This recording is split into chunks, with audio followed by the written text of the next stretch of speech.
That's great. It's not on the air just yet. It was good though.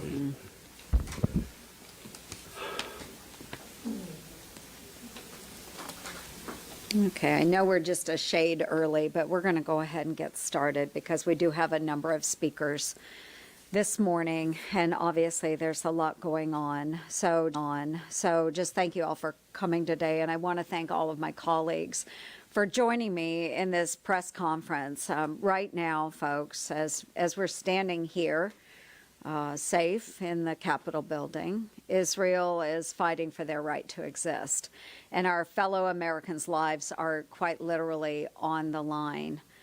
On October 7th, 32 Americans were killed and dozens were taken hostage. And we know 8 of those that were taken hostage are still being held by Hamas. We believe that 5 of them are alive. The Biden-Harris administration has not only turned their back on our American hostages, you don't ever hear them mention our American hostages, but they've also turned their back on our close friend and ally, Israel. When Israel needed support and our citizens needed saving, President Biden withheld weapons, and Vice President Harris fueled pro-Hamas rhetoric. That's our vice president. Neither the vice president nor the president were there to welcome the prime minister of Israel on his arrival. So, folks, Israel was attacked by Iran-backed terrorists, and sadly, they have been attacked by the United States administration. Never, never should this have happened. Senate Republicans stand in solidarity with Israel. We stand in solidarity with the prime minister as they defend their country and work to defeat Iran-backed Hamas. So we are demanding action from this waffling White House. Number 1, end the appeasement. 2, enforce the sanctions and supply the weapons Israel needs to defeat Hamas, and ensure that terrorists are never, ever, ever emboldened to take American hostages ever again. And with that, we will jump right in. Senator Thune, please. The podium is yours. Thank you, Senator Ernst, for leading this. Today, the U.S. Congress will hear from Prime Minister Benjamin Netanyahu in what is a critically important address. And I have to say that I'm anxious to hear, I think like a lot of my Republican colleagues are, about what Israel needs to be able to defend itself and succeed against the terrorist threats that it literally faces on all sides. One thing it needs is for the United States to have its back. Israel needs a reliable American ally, which is why it is so disappointing, and I would say more than disappointing, disturbing, that there are so many Democrats who are going to boycott the address this afternoon. And it's especially disturbing that Vice President Harris has opted not to preside over this event. She felt comfortable presiding over the worst, as borders are, the worst border crisis that we've seen in our history. She was comfortable presiding over the passage of the reckless tax and spending spree, the so-called Inflation Reduction Act, and numerous other nominations that have come across the Senate floor. And yet here we have our greatest ally in the Middle East and a crucial security partner coming and testifying or speaking to the United States Congress, and she can't be there to preside over this important meeting. So I can tell you one thing, that the Republicans are going to be there in force. We will be expressing our support for our ally Israel. And in light of what happened on October 7th and everything that's happened since, now more than ever, the U.S. and what used to be a bipartisan majority here in the United States Congress needs to stand behind Israel. But I can assure you one thing is that, and that is the Republicans here in the House and the Senate will be doing that, not only this afternoon when we listen to the Prime Minister, but when it comes to delivering on the important assistance that this relationship and this partnership requires in order for Israel to survive in a very, very dangerous world. Thank you, Webb. Really appreciate it. Senator Wicker. Thank you, Senator Ernst and Mr. Leader. I appreciate that. Just a few points. For 70-plus years, the United States has stood with Israel on a steadfast bipartisan basis. Today, Republican members of the House and Senate still stand foursquare, 100% for Israel in their fight for the right to exist, and in their fight once and for all, finally, to have a Jewish homeland where they can live in safety, free from the persecution that they have endured for over 2,000 years. Hamas is a terrorist group funded by Iran. So are the Houthis. So is Hezbollah. These are three proxies of one of the major adversaries of the United States. That is Iran, North Korea, Russia, and Communist China. I call them the axis of aggressors. We need to stand steadfast for Israel because Hamas, who made the attack October 7th, has had a sworn purpose, one and only sworn purpose since their existence, and that is to wipe the nation of Israel totally off the map. They've never disavowed that. It is the only reason for their existence. They made an aggressive attack in the Gaza area on October 7th. They killed innocent civilians, men, women, and children. They have taken Israeli and American captives. Unless we back Prime Minister Netanyahu in his effort to completely eliminate Hamas, to wipe them off the face of the earth, to wipe this group whose only purpose is to destroy Israel off the face of the earth, we will have aggression from Hamas and from Iran's other proxies in the future. So I support Prime Minister Netanyahu. I condemn Hamas for violating almost every tenet of international law. They take civilians and prisoners of war and use them as human shields, an absolute violation of the laws of war. They should be prosecuted for that if we can capture them, but if not, they need to be completely rooted out. We need to end the terrorist threat to one of our steadfast allies for some 70 years. We welcome, as a Republican conference, House and Senate, we welcome the Prime Minister of our great ally to the United States Congress today. Thank you, Senator Wicker. Senator Budd. Well, good morning, and thank you for being here. Senator Ernst, thanks for your leadership on this issue, and I thank my colleagues as well. We want to first of all thank Prime Minister Netanyahu for coming. We welcome him to Washington, D.C., but I'd like you all to note who has not welcomed him to Washington, D.C., and that is Vice President Kamala Harris. And I want you also to note who is not doing her constitutional duties to attend the speech today, and that is Vice President Kamala Harris. So let's be clear. I don't think that snubbing our Middle East ally does what we need to do to stop the Hamas terrorists. Let's remember 292 days ago, these same Hamas terrorists, they committed horrific acts of barbarism and of kidnapping. Now, 8 of the remaining hostages being held in Gaza, they're Americans. And one of them is a native of my home state in North Carolina, and that's Keith Siegel with his wife, Aviva. About 50 days after October 7th, she was released. And thank goodness she is telling the story to the rest of the world. But her husband, Keith, from North Carolina, is still 292 days later being held captive. So now these 8 innocent souls, they should be at the top. These 8 Americans, they should be at the top of our national conscience. And every American should know their names.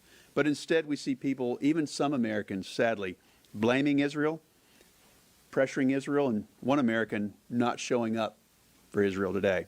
It's unconscionable. What Hamas has done and is still doing, it's absolutely evil. So I think it's time for us to regain our moral compass, and it's time for officials like Vice President Harris to show up and fully support Prime Minister Netanyahu. So it's time to apply maximum pressure on Hamas to release the hostages and to release Keith Siegel. And it's long past time to bring them all home. Thank you. Thanks, Senator Budd. Senator Britt? Thank you, Senator Ernst, for organizing this important press conference. Today, Israeli Prime Minister Benjamin Netanyahu will come before Congress to ask us for help. America has a responsibility. We have an obligation to keep our promises, and we have to show that never again actually means never again. Failure to do so will mean that we will let down our tremendous ally, and we will look weak once again on the world stage. We must stand strongly with Israel and show her the support, not just in normal times, but in trying times when she needs us the most. I think it's a shame that Vice President Harris won't be here, literally won't be here, standing with Israel today. She isn't presiding over or attending Prime Minister Netanyahu's address. And look, to be honest, she doesn't have many jobs as the Vice President. She was put in charge of our border. We know she failed at that responsibility. She was supposed to fill in for the president during ceremonial times. She failed to greet Prime Minister Netanyahu when he landed in the United States. And she's expected to preside over joint sessions in which foreign leaders of Congress are present. Once again, she's failing at that too. Time and time again, she has chosen not to do her job. But now she's asking the American people for a promotion. Let's be clear, the Vice President could be here today if she wanted to. She has chosen not to fulfill her duty.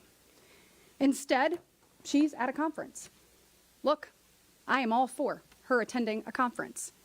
The conference lasts 5 days. Does anybody in this room think that if she had told the people in the conference that she, the Vice President of the United States, would like to address them, but just needed to adjust her time, that they wouldn't have allowed her to do that? They absolutely would. She's choosing not to be here today. She could have fulfilled her obligation. Once again, the Biden-Harris administration is sending exactly the wrong message, a message that is sure to further embolden our adversaries. It's past time to reestablish credibility in the American deterrence and for America to provide Israel with everything she needs to permanently end the threat of Hamas. Strength is the path to sustainable peace, not weakness or appeasement. Make no mistake, Israel has more than a right to defend herself. She has an obligation to do so. America can and must help Israel fulfill that mission, help bring every single hostage home, and help bring about sustainable peace through strength. It is time we use every tool in our toolbox, including those that will help dry up Iran financially. We've done it before under the Trump administration, and we can do it again. Today and every day, Senate Republicans proudly stand with Israel. Thank you. Senator, thank you. Senator Cornyn.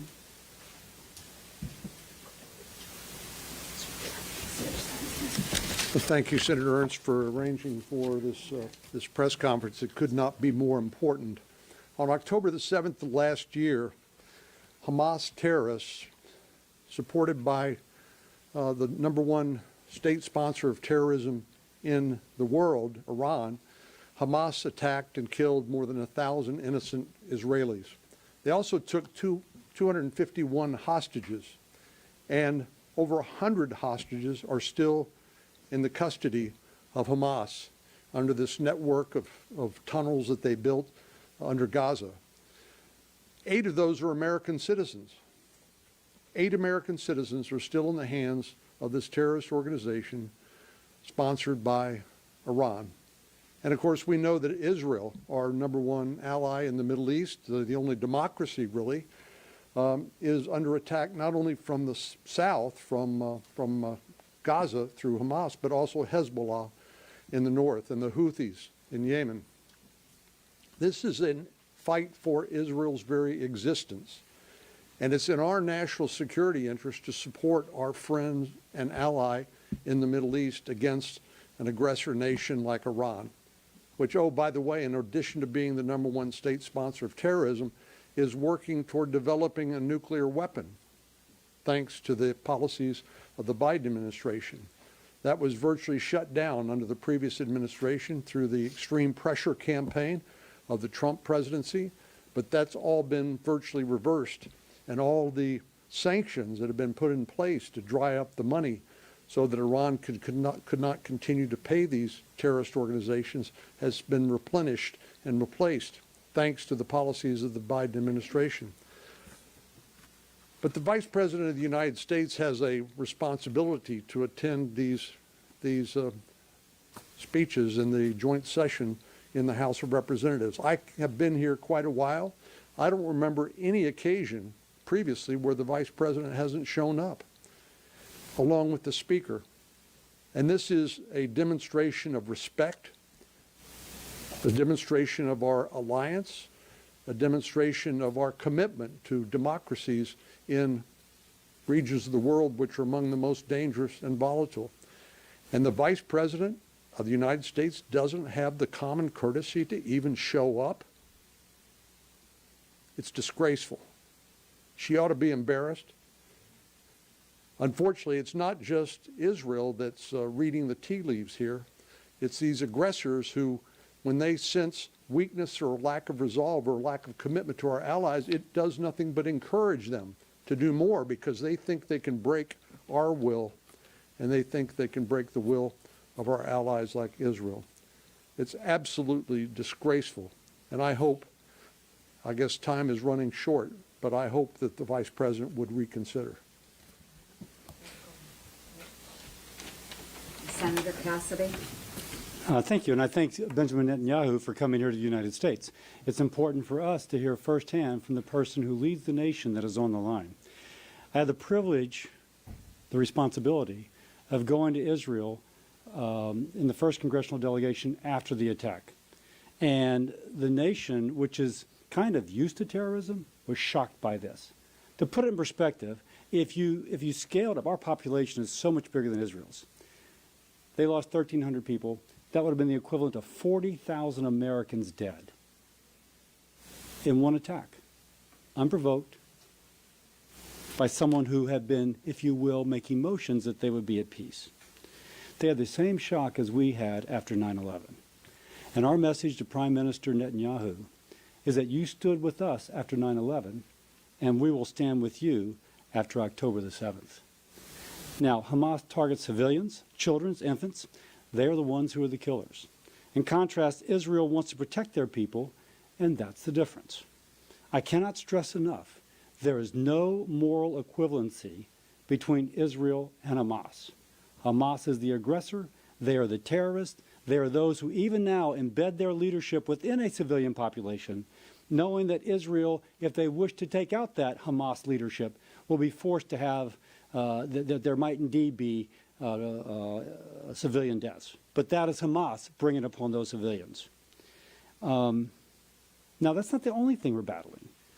There's anti-Semitism here in the United States, and we've seen this rampant anti-Semitism at colleges nationwide. No student should fear, as she or he walks around the campus, that they are endangered just because they're going to class. Now, these Israel protesters are not singing Kumbaya. They are chanting slogans known to mean the obliteration of the nation of Israel. That's why we have introduced the Restoring Civility on Campus Act, ensuring that universities and the Biden-Harris administration immediately addresses civil rights complaints if a student experiences violence or harassment on a campus because of their heritage. I thank Senator Ernst for co-leading this bill, and I thank her as well for co-hosting this. Thank you. Senator Scott. So I look forward to hearing from Prime Minister Netanyahu today. Like a lot of us, I had the opportunity to visit Israel. I went in March. I went to a village that I'd been to before, Kfar Aza, where 63 individuals were killed. Little kids were murdered. The stories were just horrible. They're half a mile from Gaza. So it's clear what has to happen here. Israel needs to win. Hamas needs to be destroyed. What's disappointing is the Biden administration has not been in support of Israel. Democrats have not been in support of Israel. Vice President Harris has not been in support of Israel. We can't forget the hostages, American hostages that are there. In my office, we have a picture of all the hostages up outside my office. We put information out about them and their families every day. We can't forget what's happened. I look forward to hearing from Prime Minister Netanyahu of how the war is going, how they're going to destroy Hamas, what they need from America. When I was over there in March, what they were telling me is American support. It's not just that they need our military weapons, but they need our verbal support. And unfortunately, this administration is not doing it. I can't believe Vice President Harris is not showing up today. It's a slap in the face to the only democracy in the Middle East, our greatest ally in the Middle East, somebody that needs our support. It doesn't make any sense. But Republicans in the House and Senate, we're going to show up. We're going to do everything we can to help the state of Israel, help all of our constituents that are Jewish, stop this anti-Semitism. And I look forward to standing with my Republican colleagues at this joint session, doing everything we can to support Israel. Thank you, Senator Scott. Senator Marshall. Well, thank you, Senator Ernst. On October 7, 2023, Hamas terrorists led an unprovoked attack on Israel that resulted in the death of at least 1,400 people, including 1,300 Israelis and at least 30 Americans, along with taking the hundreds of hostages, including 14 Americans. The attack of October the 7th has led to the death of 38 Americans, and at least 5 Americans remain in captivity. When's the last time we heard the names of these hostages? When's the last time you've heard anything from the president or vice president about empathy or concern for these hostages? It amazes me that this White House demands peace arrangements, peace talks in Israel, but yet there's no talk of a peace agreement in Ukraine. From my vantage point, what I see the White House is not a profile in courage, but rather a profile in fear and political cowardice. I want to remind Americans why this is important, that America has a very special relationship with Israel. It's characterized by strong political, military, and economic ties. It's rooted in shared democratic values, strategic interests, and cultural connections. And most importantly, this nation was founded on Judeo-Christian values. What we see out of the White House are empty words and very few actions. I want to remind everybody back home what President Trump did for Israel. In 2017, he recognized Jerusalem as the capital and moved the embassy there. In 2019, he recognized Israeli sovereignty over the Golan Heights. In 2020, he brokered the Abraham Accords. He's defunded UNRWA. He financially broke the back of Iran. He got us out of the horrific Iran nuclear deal as well. What we need is unwavering leadership in the White House where our enemies fear us. This attack would have never have happened if Donald Trump was still the president. This is one more symptom of a weak president and vice president. Today I stand before you with resolute conviction that justice must prevail. The state of Israel has every right, and actually they've got a duty, a moral imperative to hold Hamas accountable for its actions. This is an organization that's consistently chosen violence and terror over peace and coexistence. Hamas actions are not just an affront to Israel, but to humanity itself, and specifically to America as they chant death to America. To all those who cry out for restraint, I would say this: would you stand idly by if your own children were under threat? Would you ask for calm if your own towns were targeted by an enemy that celebrates your suffering? Israel's actions are not just about security, they're about justice. They're about ensuring that terror cannot and will not dictate our future. Thank you. Thank you very much. Okay, next we will have Senator Young.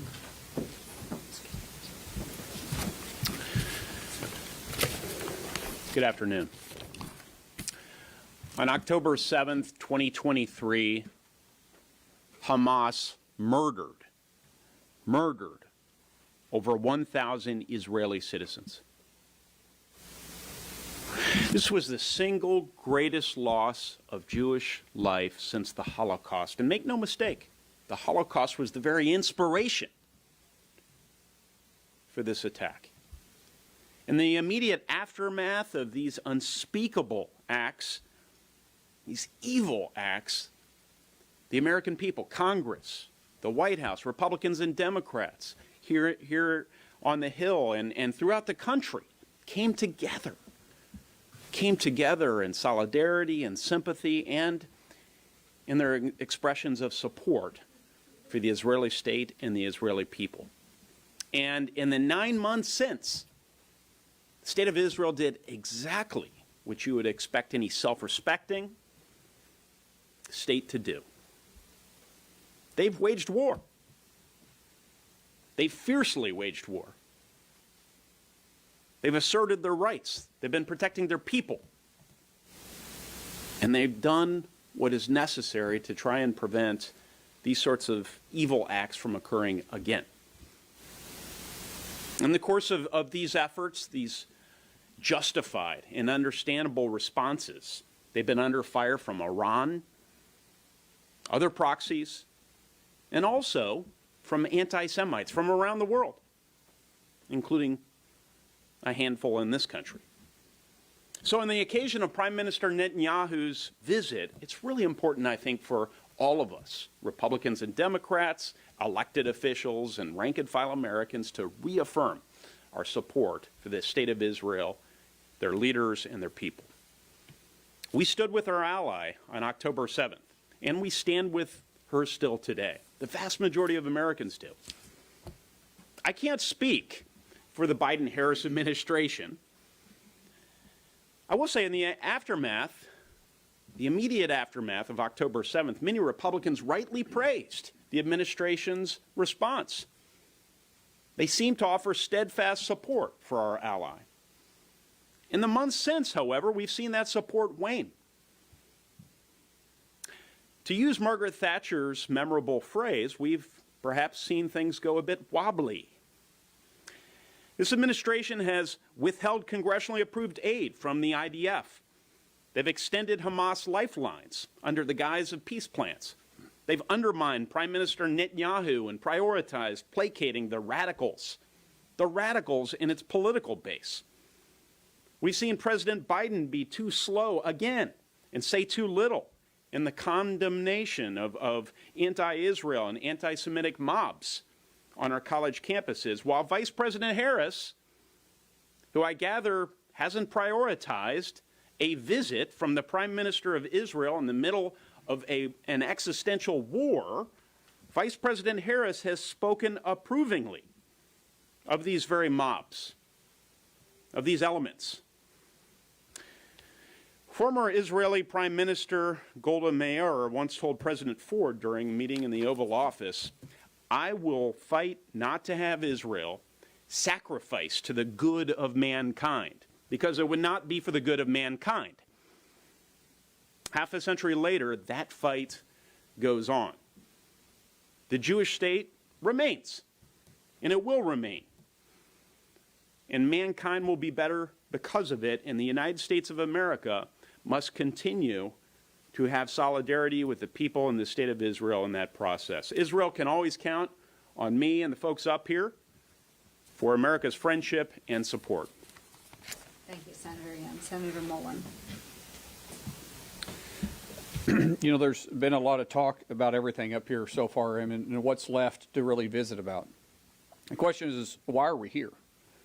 Why do we stand right here in front of you to begin with? Because we shouldn't. Really, if this administration was doing their job and standing with our allies, we wouldn't be having this press conference. So why aren't they here? Was Israel not with us after 9/11? Did other countries come after us and condemn us for attacking those that attacked us? For going and hunting the terrorist organizations that came after us? Did anybody condemn us for that? Yeah. Iran did. Other terrorist states did. Terrorist organizations did. They cried foul. Did our allies stand with us, though? Yes. Did they fight beside us? Yes. We should be outraged. The United States should be outraged. There should be no daylight between us. We got attacked the same as Israel got attacked. They killed 35 Americans. They still hold 5 American hostages. Why the hell isn't President Biden and President Harris standing here with us?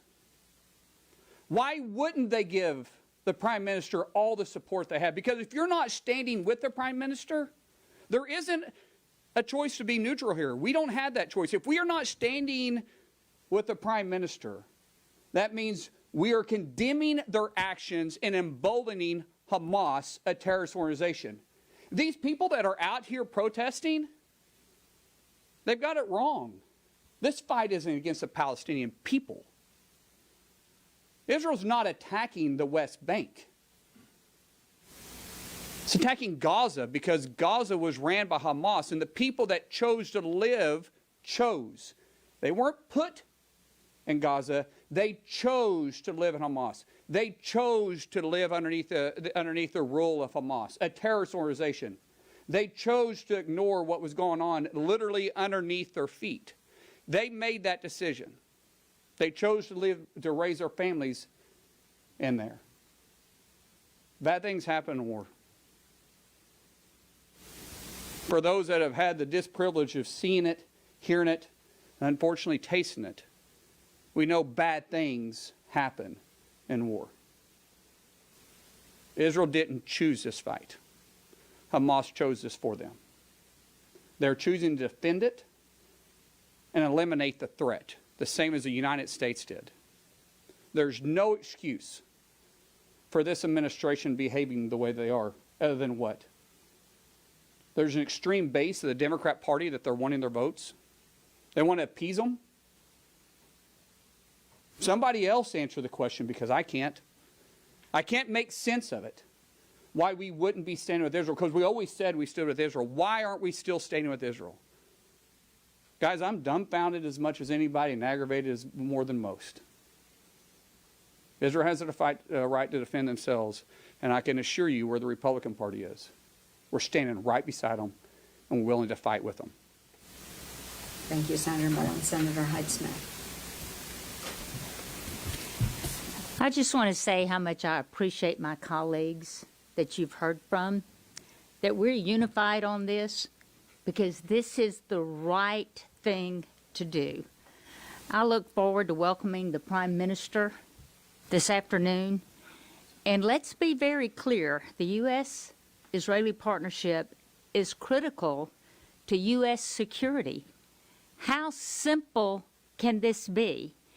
And I want it known that the Senate Republicans remain firmly by Israel's side, even as the Biden-Harris administration fails in their duties to do this. I'm like Senator Mullins. I can't answer this. It makes no sense whatsoever. Israel has every right to defend itself against enemies that threatens its very existence. The unprovoked attack on October the 7th, unprovoked. One of the hardest things that I've had to do as a U.S. Senator is watch the uncut, unfiltered footage of that attack, of a child sitting in the high chair while his mother was reaching in the refrigerator to get him something, watching his mother be murdered from the high chair. This is real. This is a real experience we're going through. You may read about things. This is reality of what's happening right now.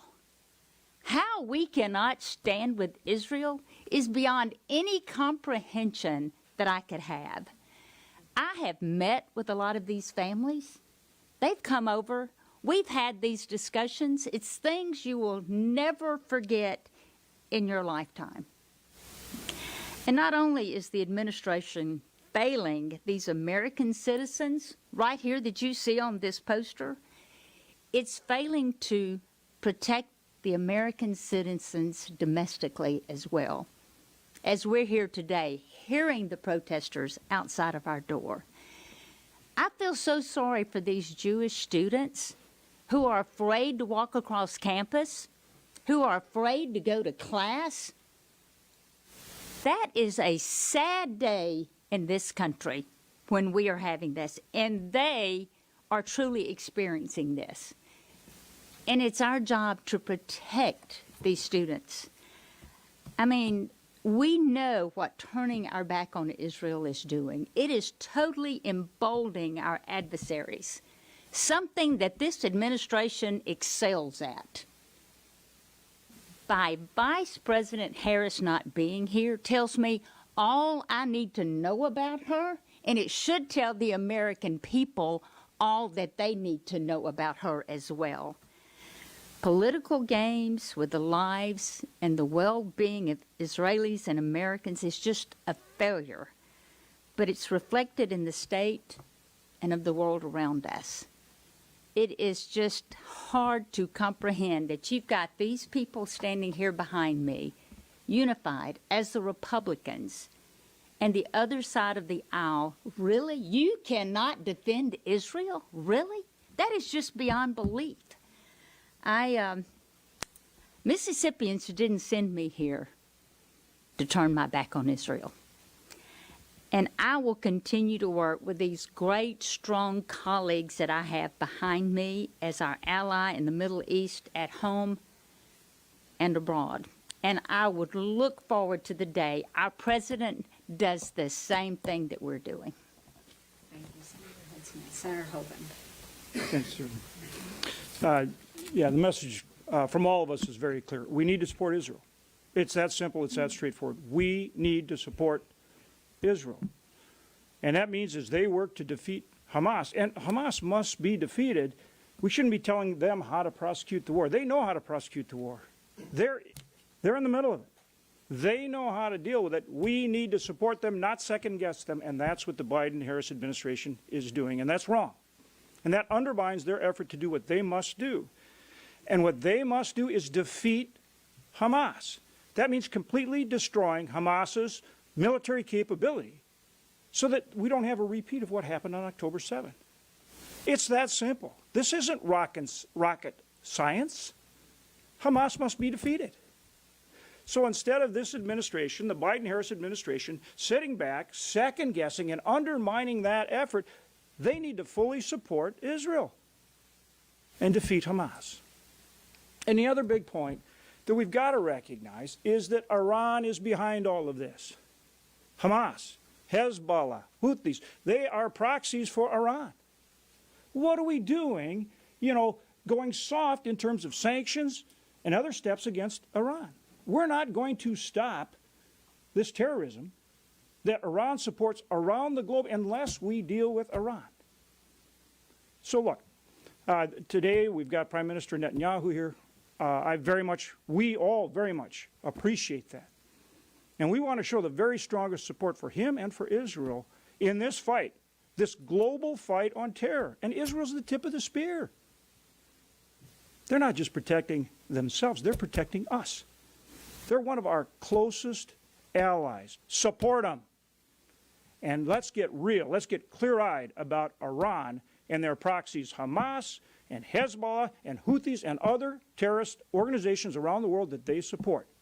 And let's work with our allies, join with our allies, support our allies, not second guess them, and defeat terror. Thank you, Senator Hoban. Okay, we'll take questions for those that will be staying. Yes, ma'am. There's been a lot of criticism of Vice President Kamala Harris for not being here today. Yesterday, 2 members of the House referred to her as a DEI candidate. I would like to comment on that, and also, has there been any criticism from J.D. Vance for being on the campaign trail today and not here?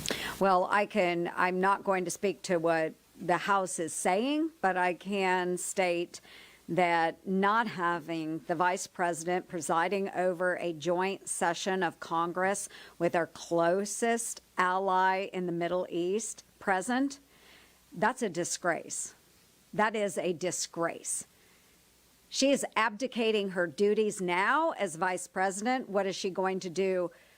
And this will never happen, but should she become, hypothetically, President of the United States, what is she going to abdicate then?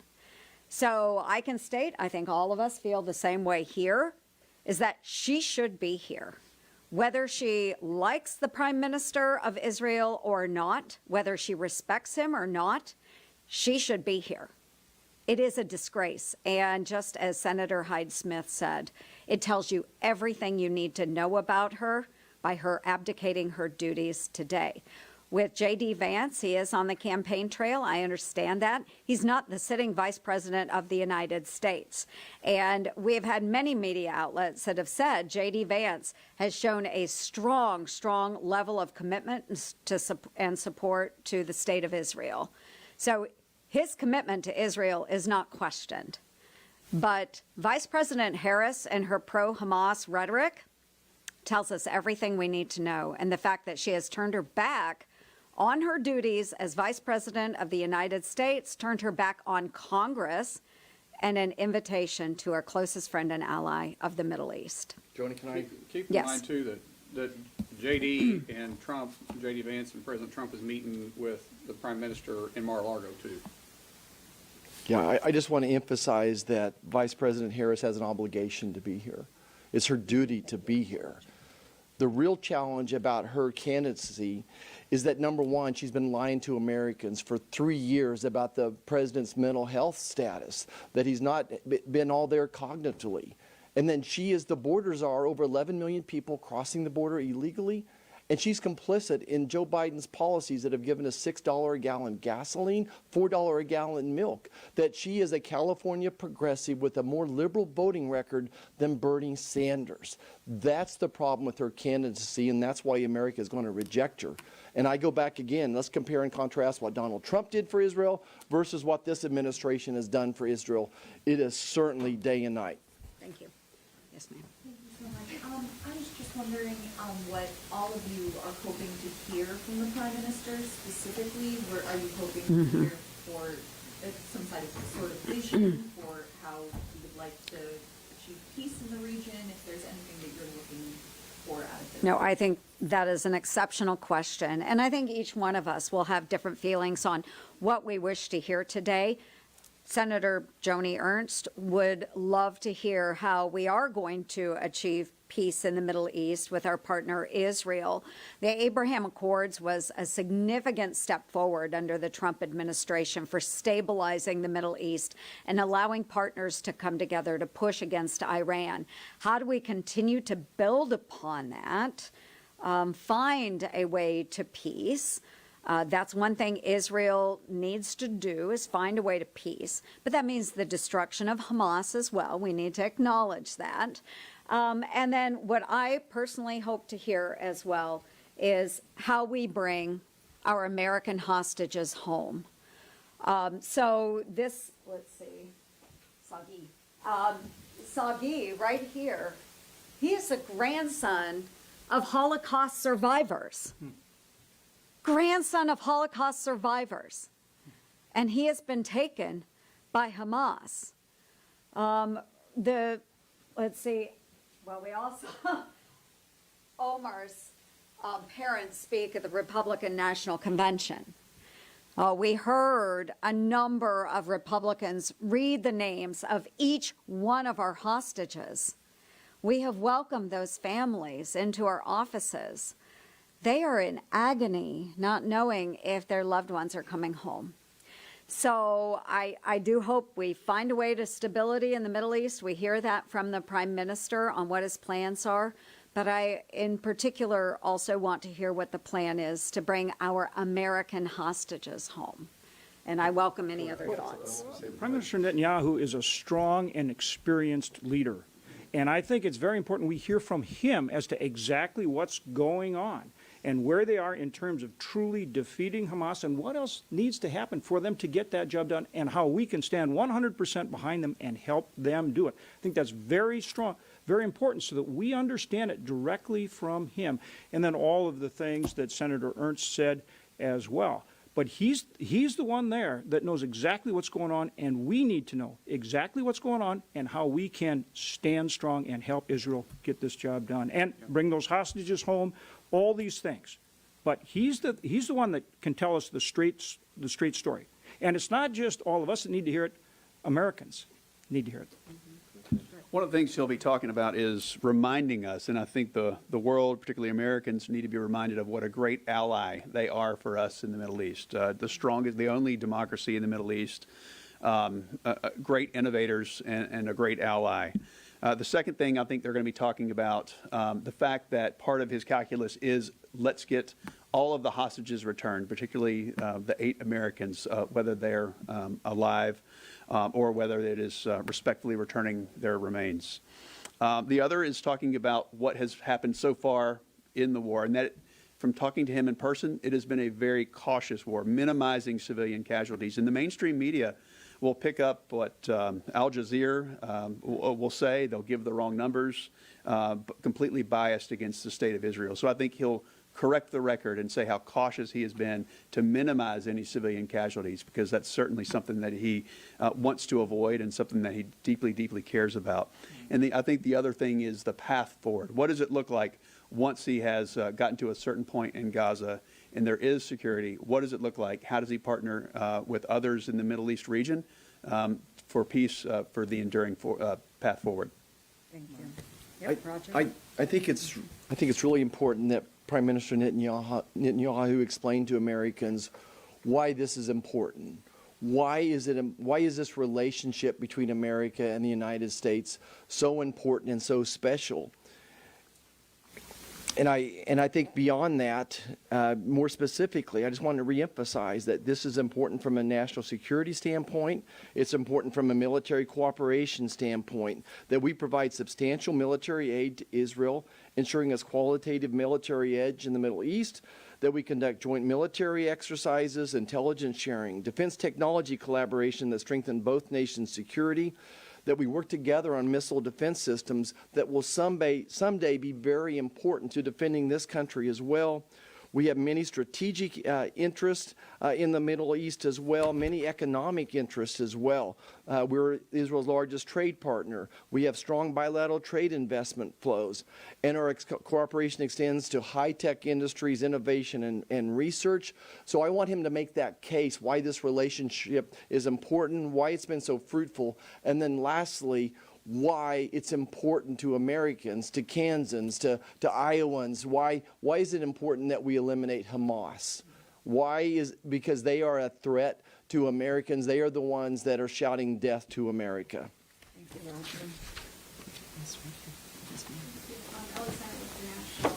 We've heard from many of these hostage families speaking to Congress this week. Some of these families have been a bit critical of Benjamin Netanyahu in this moment. The father of Sagi told the Foreign Affairs Committee yesterday, any true friend of Israel today must pressure our prime minister to finish the ceasefire deal now. Do you agree with that? And are you, in your conversations with Netanyahu, bringing some of these family concerns to the prime minister? Yeah, absolutely. And believe me, all of us have spent a considerable amount of time with our hostage families. I was in Israel on October 10th. And that was when I first learned that we did have Americans that were being held hostage at that time. So I started engaging from the very beginning. Senator Budd has been very engaged with Aviva Siegel, and knowing that her husband Keith is still held. So yes, we will continue to encourage the Prime Minister to get the hostages freed. I can only imagine the agony that those families are going through right now. There were a few of us that were able to go to the floor yesterday, Democrats and Republicans, and speak the names of our hostages and talk a little bit about their backgrounds. So we all recognize that this is very, very important to get done for these families. They are Americans. We need to recognize that. They are our fellow countrymen. So yes, we will continue to encourage. They say pressure. We would say encourage that the families get their loved ones back soon. I know that it's one thing that I've experienced with my Jewish friends is that there's a hashtag out there, bring them home now. And I support that movement. We need to bring them home now.